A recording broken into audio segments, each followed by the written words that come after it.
গঙ্গা আবহমান কাল থেকেই ভারতীয় ইতিহাস ঐতিহ্যের প্রবহমান স্রোতধারার আরেক নাম। সিন্ধু নদীর তীরে গড়ে ওঠা সুপ্রাচীন সিন্ধু সভ্যতা বা নীল নদের তীরে গড়ে ওঠা মিশরীয় সভ্যতার মতোই গঙ্গা নদী ভারতীয় সভ্যতার বিকাশে সহায়ক হয়েছে। গঙ্গার জন্মবৃত্তান্ত নিয়ে ভারতীয় পুরাণে প্রচলিত আজ একাধিক কিংবদন্তি। স্থানভেদে কখনো সে ভাগীরথী, কখনো বা হুগলি। তাকে কেন্দ্র করে আবর্তিত হচ্ছে অহরহ জন্ম মৃত্যুর লীলা খেলা। স্নান তর্পণ, স্তব বিসর্জন, বিপণন বিনোদন ফেরি, শবদাহ শ্রাদ্ধানুষ্ঠান, আবার কখনো শোকাকুল শ্মশান যাত্রীর হরিনাম সংকীর্তন, এসবই গঙ্গা পারের বা গঙ্গা ঘাটের দিবারাত্রির কাব্য। গঙ্গা যেন শুধু একটি নদী নয়, ভারতীয়দের মানসপটে মাতৃসম। তার শাশ্বত উপস্থিতি ছুঁয়ে আছে যাপিত জীবনের প্রতিটি প্রহরে। কলকাতা শহরের গোড়াপত্তনের সবথেকে প্রচলিত কাহিনী অনুযায়ী ১৬৯০ সালের ২৪শে অগস্ট জব চার্নকের জাহাজ নোঙর করেছিল হুগলি নদীর ঘাটে। এই হুগলি নদী গঙ্গার শাখা নদী ভাগীরথীর নিম্নভাগের অংশ, যা প্রচলিত অর্থে বা লোকমুখে কেবল গঙ্গা নামে পরিচিত। সাহিত্য একাডেমি পুরস্কার প্রাপ্ত লেখক রাধারমণ মিত্রের কলিকাতা দর্পণ এবং পোর্ট ট্রাস্ট থেকে প্রকাশিত the story of Ghats of river Hooghly এবং পশ্চিমবঙ্গ রাজ্য লেখাগার ও পোর্ট ট্রাস্টের লেখাগারের নথি অনুযায়ী হুগলি নদীর পূর্ব তীরে কলকাতার বরাহনগর থেকে আদিগঙ্গা পর্যন্ত অথবা দ্বিতীয় হুগলি সেতু পর্যন্ত অসংখ্য ঘাটের উল্লেখ পাওয়া যায়। এই সমস্ত ঘাটগুলির মধ্যে আজও কিছু ঘাট বর্তমান এবং কিছু ঘাট কালের নিয়মে ধ্বংসপ্রাপ্ত হয়েছে। কলকাতার পূর্ব তীরের এই ঘাটগুলি ১৯ ও ২০ শতকের কলকাতার নাগরিক জীবনের যুগসন্ধিক্ষণের প্রতিচ্ছবিকে তুলে ধরে। ভারতীয়দের মনে গঙ্গার পবিত্রতা ও বিশুদ্ধতা সম্পর্কে চিরাচরিত বিশ্বাস ও অপরদিকে ইউরোপীয়দের দূষণ সম্পর্কে সচেতনতা, এই দুইয়ের মধ্যে ছিল এক অদ্ভুত সহাবস্থান।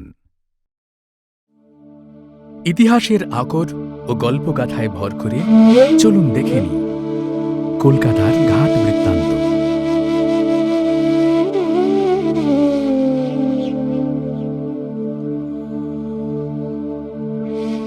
কলকাতার উত্তরে অবস্থিত বরাহনগর, কাশীপুর, শোভাবাজার প্রভৃতি প্রাচীন জনপদগুলিতে গড়ে ওঠা বিভিন্ন গঙ্গা ঘাটগুলি হিন্দু ধর্মের পরম্পরা, কৌলিন্য ও ঐতিহ্যকে রক্ষা করে চলেছে।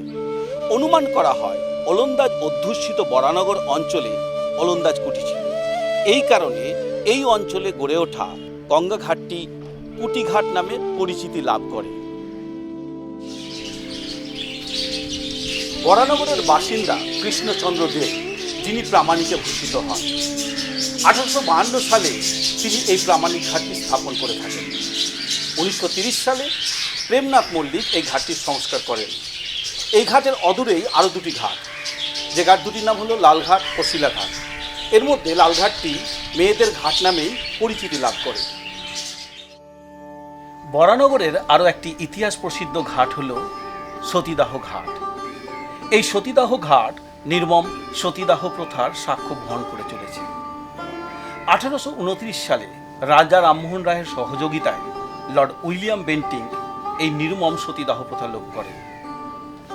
ইংরেজ সরকারের সতীদাহ প্রথা রদ আইনের ফলে কলকাতার বিভিন্ন গঙ্গা ঘাটে এই প্রথা বন্ধ হলেও কলকাতার বাইরে এই বর্বর প্রথা চলতে থাকে। প্রামাণিক ঘাটের দক্ষিণে অবস্থিত কাশীপুর মহাশ্মশান ১৮৭৪-৭৫ সালে কলকাতার মিউনিসিপ্যাল কমিশনারগণ হিন্দু শবদাহের জন্য এই মহাশ্মশানটি স্থাপন করেন। এই মহাশ্মশান নির্মাণের জন্য জমিদান করেন নড়াইলের জমিদার বাবু কৃষ্ণচন্দ্র রায় ও তার ভাই কালীপ্রসন্ন রায়। বহু বরেণ্য ব্যক্তির পার্থিব শরীর এই শ্মশান ঘাটে দাহ করা হয়। শ্রী শ্রী রামকৃষ্ণ পরমহংসদেব, স্বামী অভেদানন্দ, মহেন্দ্রনাথ গুপ্ত অর্থাৎ শ্রী ম, নাট্যাচার্য শিশির কুমার ভাদুড়ী প্রভৃতি এদের মধ্যে উল্লেখযোগ্য। বর্তমানে এই শ্মশান রামকৃষ্ণ মহাশ্মশান নামে পরিচিতি লাভ করেছে। কাশীপুর মহাশ্মশানের দক্ষিণে অবস্থিত এই রতনবাবুর ঘাট বাংলাদেশের নড়াইলের জমিদার কালীশঙ্কর দত্ত রায়ের পৌত্র এবং রামনারায়ণ দত্ত রায়ের পুত্র রামরতন দত্ত রায়, যিনি রতনবাবু নামে সমধিক পরিচিত ছিলেন। তিনি তার মৃত্যুর পূর্বে অর্থাৎ 1860 খ্রিস্টাব্দের পূর্বে এই ঘাটটি নির্মাণ করেছিলেন। প্রাথমিকভাবে এই ঘাটটি স্ত্রীলোকদের ব্যবহারের জন্য নির্মিত হলেও পরবর্তীকালে স্থানীয় ব্যবসায়ীরা নৌ চলাচলের জন্য এই ঘাটটিকে ব্যবহার করতে শুরু করেন। তারকানাথ ঠাকুরের বিশেষ বন্ধু ছিলেন রুস্তমজি কাওয়াসজি বানার্জি। তিনি ব্যবসায়িক কারণে 1806 সালে বম্বে থেকে কলকাতায় আসেন। চীনের সাথে আফিম ব্যবসার জন্য তিনি খিদিরপুরে ডকও কিনেছিলেন। ভারতীয় জীবন বীমা এবং বাষ্পীয় জাহাজ প্রবর্তনের ক্ষেত্রে তিনি বিশেষ ভূমিকা গ্রহণও করেন। কাশীপুর বরাহনগর অঞ্চলে রুস্তমজি নামাঙ্কিত রাস্তা থাকলেও রুস্তমজি ঘাট বলে কোনো ঘাটের অস্তিত্ব পাওয়া যায় না। এই অঞ্চলে যে ঘাটটি বর্তমান তা হল সাধু ঘাট। জনশ্রুতি আছে, বহু বছর পূর্বে চিতু বা চিতে ডাকাত গঙ্গার জলে ভেসে আসা নিম কাঠ দিয়ে চিত্তেশ্বরীর মূর্তি স্থাপন করে পুজো শুরু করেন। 1610 সালে মনোহর ঘোষ, মতান্তরে মহাদেব ঘোষ নামে এক জমিদার এই চিত্তেশ্বরী মন্দির প্রতিষ্ঠা করেন। অনেকেই মনে করেন এই চিতে বা চিতু ডাকাতের নামে চিত্তেশ্বরী এবং পরবর্তীতে এই অঞ্চলের নাম চিতপুর হয়। চিতপুরের এই অঞ্চলের একদল ব্রাহ্মণ চিত্তেশ্বরী মন্দিরের পাশে একটি সর্বমঙ্গলা দেবীর মন্দির স্থাপন করেন। এই মন্দিরের নামানুসারে এই ঘাটের নামকরণ হয় সর্বমঙ্গলা ঘাট। পাইকপাড়ার রানী কাত্যায়নের প্রতিষ্ঠিত ঠাকুরবাড়ির নিকটে রানী দেবেন্দ্রবালা ঘাট। পাইকপাড়ার রাজা প্রতাপচন্দ্র সিংহের পুত্র রাজা গিরিশচন্দ্র সিংহের স্ত্রী রানী দেবেন্দ্রবালার নামাঙ্কিত এই ঘাট দুধনাথ ঘাট নামেও পরিচিত। এই ঘাটে 108টি শিবলিঙ্গ বর্তমান।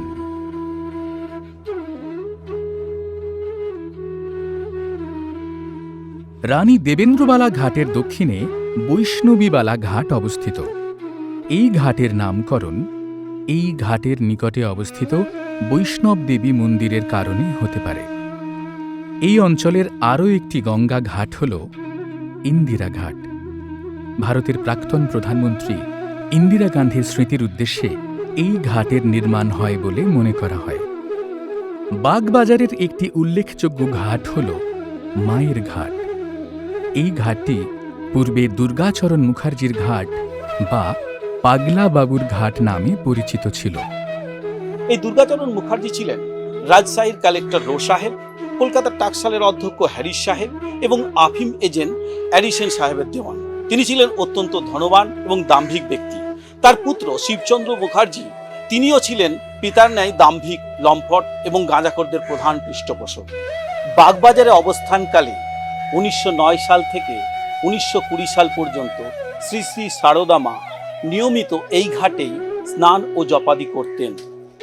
2005 সালে শ্রী শ্রী সারদা মায়ের 150তম জন্ম শতবর্ষ উপলক্ষে এই ঘাটটি সংস্কার করা হয় এবং ব্যবহার উপযোগী করে শ্রী শ্রী সারদা মায়ের নামেই উৎসর্গকৃত হয়। এরপর থেকেই এই ঘাটটি মায়ের ঘাট নামে পরিচিতি লাভ করে। ইস্ট ইন্ডিয়া কোম্পানির আদি পর্বে বাগবাজার অঞ্চলে পেরিন নামক এক জাহাজের ক্যাপ্টেনের একটি বাগান ছিল। এই বাগান পেরিন সাহেবের বাগান বলে পরিচিত ছিল। কোম্পানির বড় সাহেবরা এই বাগানে অবসর বিনোদনের জন্য আসতেন। কর্নেল ফ্রেডেরিক স্কট এই পেরিন সাহেবের বাগানে একটি বারুদের কারখানা তৈরি করেন। সেই থেকে এই বাগানের কাছে অবস্থিত গঙ্গা ঘাট ওল্ড পাউডার মিল ঘাট নামে পরিচিতি লাভ করে। প্রসঙ্গত উল্লেখ্য যে বাগ একটি পার্সি শব্দ, যার অর্থ বাগান। অনেকেই অনুমান করেন যে এই অঞ্চলে এই বাগান থাকার কারণেই এই অঞ্চলের নাম হয় বাগবাজার এবং ওল্ড পাউডার মিল ঘাটের নাম হয় বাগবাজার ঘাট। বাগবাজার অঞ্চলের আরও দুটি উল্লেখযোগ্য ঘাট হল রাজা নবকৃষ্ণ ঘাট ও রাজা রাজকৃষ্ণের ঘাট। রাজা নবকৃষ্ণ দেব ছিলেন শোভাবাজার রাজবংশের প্রতিষ্ঠাতা। বাগবাজার অঞ্চলের আরও কয়েকটি ঘাট হল প্রমোদা সুন্দরী ঘাট, অন্নপূর্ণা ঘাট ও রসিক নিয়োগীর ঘাট। যদিও এই ঘাটটি রঘুমিত্তির ঘাট নামেও পরিচিত। এই রঘুমিত্তির ছিলেন ওয়ারেন হেস্টিংসের 4 টাকা মাস মাইনের আমিন। অন্নপূর্ণা ঘাটের পাশেই রসিক নিয়োগীর ঘাট অবস্থিত। এই ঘাটটি রসিকলাল নিয়োগীর স্মৃতির উদ্দেশ্যে নির্মিত হয়।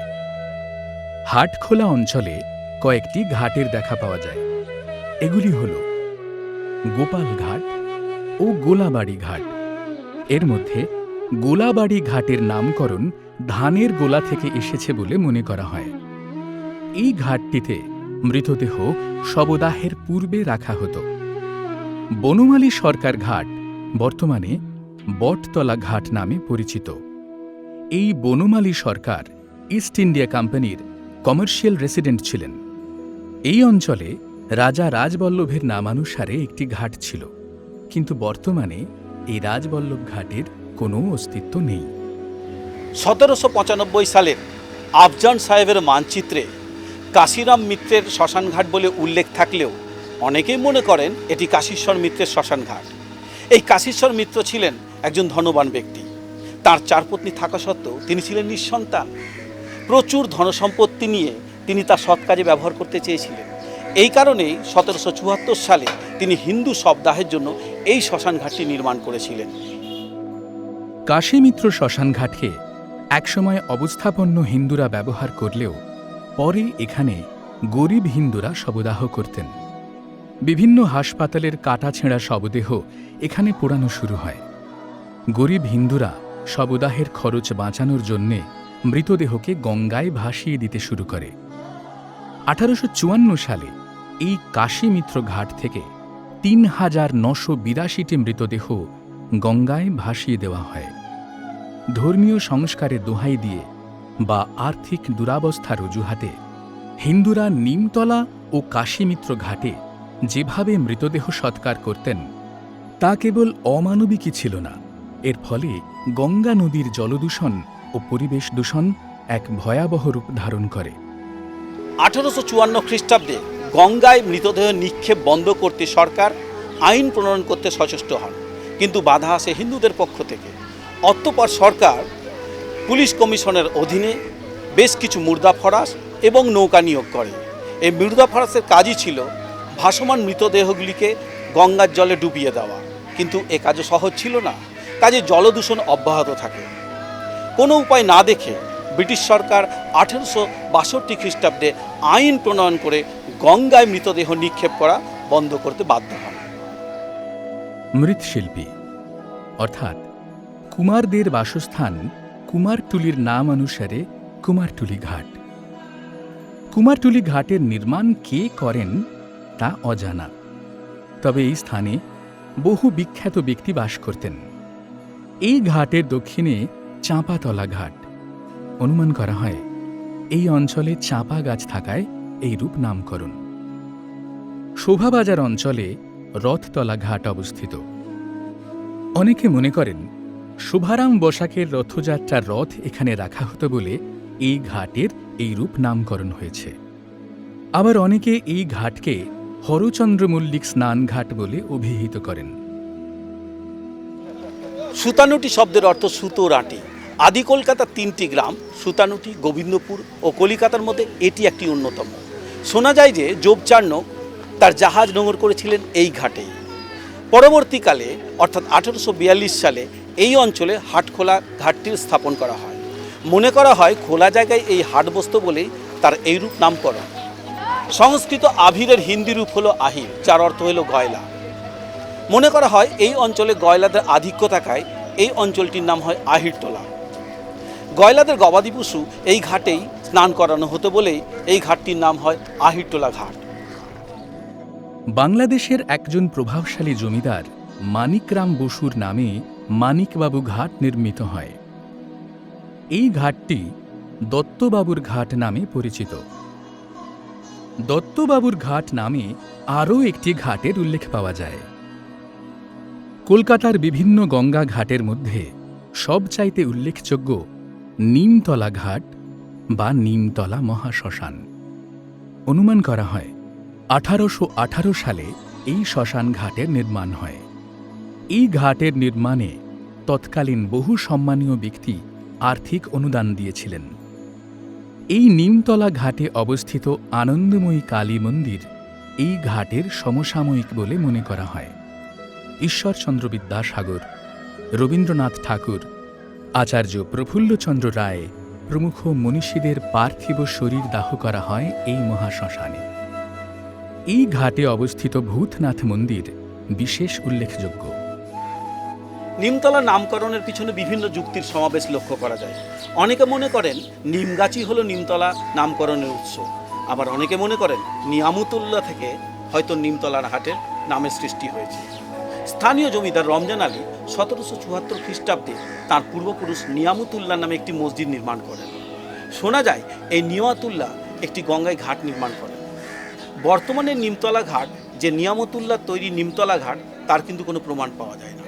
সরকারি নথিতে কেবলমাত্র তৎকালীন বাঙালি সম্প্রদায় কত অনুদান করেছিলেন, কিভাবে করেছিলেন তারই প্রমাণ পাওয়া যায়। নিমতলা মহাশ্মশান ছিল হিন্দু ধর্মের বহু সংস্কারের জীবন্ত সাক্ষী। এর মধ্যে অন্যতম ছিল অন্তর্জলি যাত্রা। কোনো মুমূর্ষু ব্যক্তিকে তার বাড়িতে মরতে দেওয়া হতো না, তার আত্মার সদ্গতির জন্য তাকে গঙ্গা প্রাপ্তি করানো হতো। এই জন্য কোনো মুমূর্ষু ব্যক্তিকে করতে হতো অন্তহীন অপেক্ষা। কুলপ্রথা অনুযায়ী সাহিত্য সম্রাট বঙ্কিমচন্দ্র চট্টোপাধ্যায় তাঁর পিতা যাদবচন্দ্রকে 3 রাত্রি ধরে নৈহাটির ঘাটে গঙ্গা প্রাপ্তি করানোর জন্য রাখা হয়েছিল। মৃতপ্রায় ব্যক্তির গঙ্গা প্রাপ্তির নামে চরম দুর্দশাকে নিয়ে তুমুল বাগ্বিতণ্ডা হয়। অবশেষে তৎকালীন বঙ্গ সমাজের বিভিন্ন মানুষ গঙ্গা ঘাটে গঙ্গা যাত্রা আবাস বা অন্তর্জলি ভবন তৈরি করেন। কলকাতার গঙ্গা দূষণের ক্ষেত্রে আরও কয়েকটি বিষয়কে দায়ী করা যায়। এগুলি হল নিমতলা ও কাশীমিত্র শ্মশান ঘাটের ছাই ও বিষ্ঠা গঙ্গার জলে নিক্ষেপ। শ্মশান ঘাটের ছাই নৌকা করে গঙ্গার জলে নিক্ষেপ করা হতো। এছাড়াও জন্তু জানোয়ারের মৃতদেহ কলকাতার বিভিন্ন জায়গা থেকে তুলে নিয়ে গিয়ে নিমতলায় জমা করা হতো। ম্যাথররা বাবুদের বাড়ির বিষ্ঠা সংগ্রহ করে পুরনো মিন্টের কাছে বিষ্ঠা ঘাট বা নাইট সয়েল ঘাটে গঙ্গায় নিক্ষেপ করত। আদ্যশ্রাদ্ধ ঘাট প্রকৃতপক্ষে শ্রাদ্ধ ঘাটকে বলা হয়। আদ্যশ্রাদ্ধ ঘাট ও পাথুরিয়া ঘাটের মাঝে প্রসন্ন কুমার ঘাট অবস্থিত। প্রসন্ন কুমার ঠাকুর ছিলেন দর্পনারায়ণ ঠাকুরের পৌত্র এবং গোপীমোহন ঠাকুরের কনিষ্ঠ পুত্র। 1690 সালে শোভারাম বসাক মুর্শিদাবাদে জন্মগ্রহণ করেন। পরবর্তীকালে তিনি কলকাতার গোবিন্দপুরে তার পিতার সাথে বসবাস শুরু করেন। হোটুলিয়া নির্মাণ শুরু হলে তারা গোবিন্দপুর থেকে বড়বাজারে চলে আসেন। বড়বাজারে থাকাকালীন ইস্ট ইন্ডিয়া কোম্পানির সাথে সুতো ও কাপড়ের ব্যবসা করে তিনি প্রচুর অর্থ উপার্জন করেন। গঙ্গা তীরে তিনি জগন্নাথ, বলরাম ও সুভদ্রার একটি বিগ্রহ প্রতিষ্ঠা করেন। এই বিগ্রহের পাশেই একটি গঙ্গা ঘাটও নির্মাণ করেন, যে ঘাটটি শোভারাম বসাকের ঘাট বা জগন্নাথ ঘাট নামে পরিচিতি লাভ করে। জগন্নাথ ঘাটের নিকটেই ছিল পাথুরিয়া ঘাট। পাথুরিয়া শব্দটি পাথর থেকে এসেছে বলে মনে করা হয়। অনেকে মনে করেন রেল লাইন স্থাপনের সময় এই ঘাটে নৌকা করে পাথর আনা হতো বলে এই নামকরণ। বড়বাজারের নয়ানচাঁদ মল্লিকের পুত্র ছিলেন নিমাইচরণ মল্লিক। নিমাইচরণ নুন ও জমিজমা সংক্রান্ত ব্যবসা করে বিপুল অর্থ উপার্জন করেন। নিমাইচরণের মৃত্যুর বহুকাল পর তাঁর পুত্র 1855 সালে পিতার নামে গঙ্গায় একটি ঘাট নির্মাণ করান, যে ঘাটটি মল্লিক ঘাট নামে পরিচিত। মল্লিক ঘাটের পাশে রামচন্দ্র গোয়েঙ্কা ঘাট অবস্থিত। রামচন্দ্র গোয়েঙ্কা ছিলেন স্যার হরিরাম ও বদ্রীদাস গোয়েঙ্কার পিতা। তিনি রাজস্থানের একটা ছোট্ট শহর থেকে কলকাতায় এসে ইস্ট ইন্ডিয়া কোম্পানির সঙ্গে ব্যবসা করে শ্রীবৃদ্ধি লাভ করেন। রামচন্দ্র গোয়েঙ্কার 2 সুপুত্রকে ইংরেজরা নাইট উপাধিতে ভূষিত করেন। 1933 সালে স্যার বদ্রীদাস গোয়েঙ্কা প্রথম ভারতীয় হিসাবে ইম্পেরিয়াল ব্যাংক অফ ইন্ডিয়া অর্থাৎ বর্তমানের স্টেট ব্যাংক অফ ইন্ডিয়ার চেয়ারম্যান পদ গ্রহণ করেন। রামচন্দ্র গোয়েঙ্কা স্নানঘাটটি কেবলমাত্র মহিলাদের ব্যবহারের জন্য নির্মিত হয়।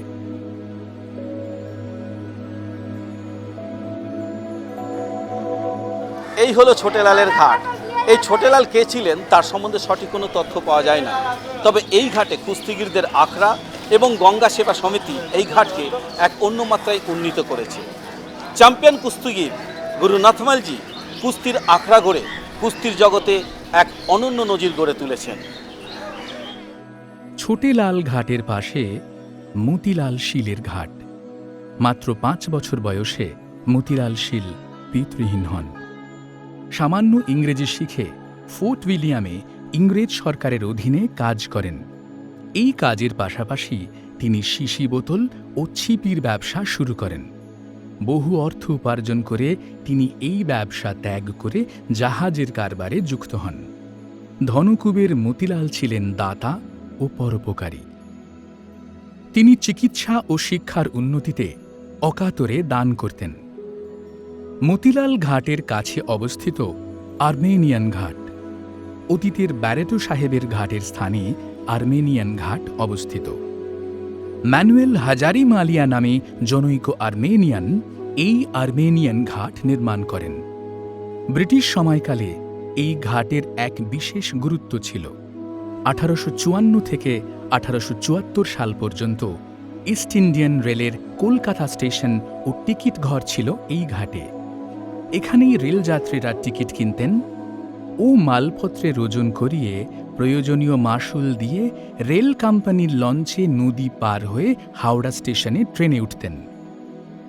এরপর 1874 সালের অক্টোবর মাসে হাওড়া পন্টুন ব্রিজ চালু হলে এই নিয়ম বন্ধ হয়। ওল্ড ফোর্ট বা পুরনো কেল্লার ঘাট পরবর্তীকালে ফেয়ারলি ঘাট নামে পরিবর্তিত হয়। উইলসন মতান্তরে উইলিয়াম ফেয়ারলি ছিলেন আদতে একজন সওদাগর। তাঁর নামেই এই ঘাটের নামকরণ হয়। এই ফেয়ারলি সাহেব প্রথমে গিলমোর এবং পরে ফার্গুসনের সঙ্গে সওদাগরি কুঠি স্থাপন করেন। রামদুলাল সরকার ছিলেন এই কুঠির এজেন্ট। চন্দ্রপাল শব্দ থেকে বিকৃত হয়ে চাঁদপাল নামের উৎপত্তি এবং এই নামানুসারে চাঁদপাল ঘাট। চন্দ্রপাল ছিলেন একজন মুদিখানার দোকানদার। পথিক ও মাঝিমাল্লারা এখানে খাদ্য সামগ্রী কিনতে আসতেন। অবস্থানগত কারণে এই ঘাটটি বিশেষ গুরুত্বপূর্ণ ছিল। ব্রিটিশ শাসনকালে উচ্চপদস্থ অফিসার, বিশপ, সেনাপতি প্রভৃতিরা যখন এই ঘাট দিয়ে কলকাতায় আগমন করতেন তখন তাদের সম্মান দেওয়ার জন্য ফোর্ট উইলিয়াম থেকে সম্মানসূচক তোপধ্বনি করা হতো। বাবু রাজচন্দ্র দাস ঘাট বাবুঘাট নামে সমধিক পরিচিত। জানবাজারের জমিদার বাবু রাজচন্দ্র দাস 1830 সালে এই ঘাটটি নির্মাণ করেন। এই ঘাটটির নির্মাণে তৎকালীন governor general Lord William Bentinck ভীষণভাবে তাকে উৎসাহিত করেন। রানী রাসমণির অনুপ্রেরণা ও প্রত্যক্ষ সহযোগিতায় বাবু রাজচন্দ্র দাস বহু সমাজ কল্যাণমূলক কাজ করেন। তার মৃত্যুর পর রানী রাসমণি তাঁরই পদাঙ্ক অনুসরণ করে জমিদারি নিপুণতার সাথে পরিচালনা করেন। দক্ষিণেশ্বরে কালী ও দ্বাদশ শিবলিঙ্গ মন্দির নির্মাণ ছিল তার অন্যতম কৃতিত্ব। বাবুঘাটের দক্ষিণে আউটরাম ঘাট। এই ঘাটটি রেঙ্গুন আসা যাওয়ার ক্ষেত্রে ব্যবহৃত হতো। বর্তমানে এই অঞ্চলে অবস্থিত বাজে কদমতলা ঘাট প্রতিমা নিরঞ্জনের জন্য ব্যবহৃত হয়।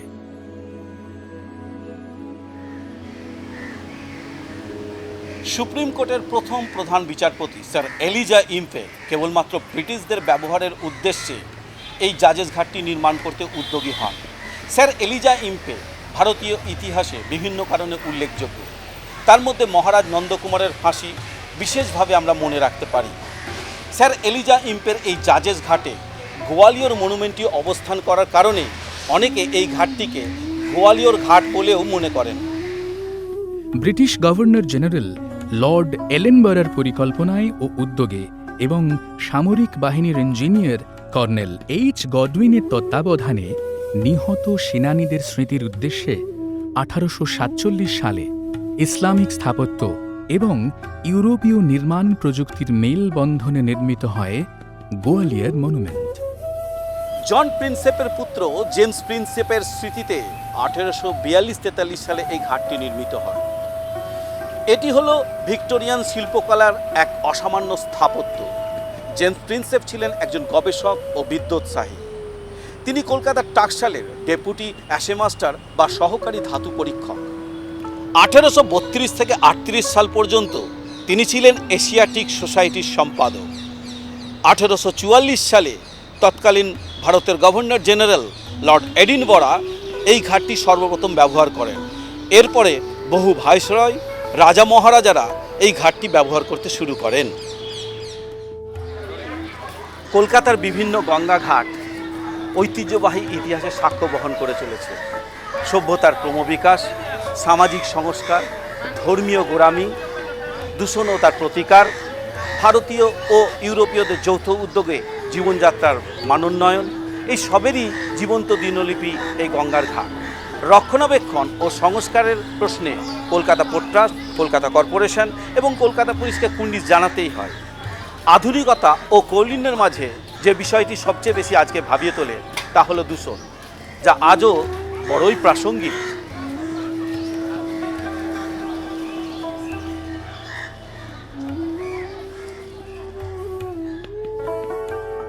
কলকাতার বিভিন্ন শ্মশানঘাট ও স্নানঘাটের নিকটে বিভিন্ন দেবদেবীর মন্দিরের অবস্থান নিঃসন্দেহে হিন্দু ধর্মের সনাতনী প্রথা ও রীতির পরিচয় বহন করে।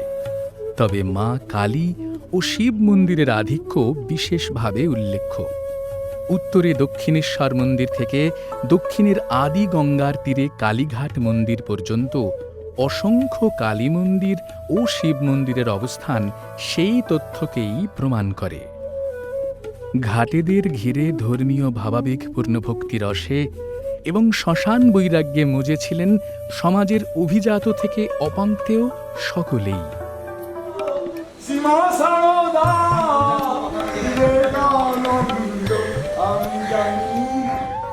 গঙ্গার তীরের সৌন্দর্য ও স্নিগ্ধ বাতাসে মন আজও রবি ঠাকুরের সঙ্গে আন্দোলিত হয় আর গুনগুন করে ওঠে, নম নম নম সুন্দরী মম জননী বঙ্গভূমি, গঙ্গার তীর স্নিগ্ধ সমীর, জীবন জুড়ায় তুমি।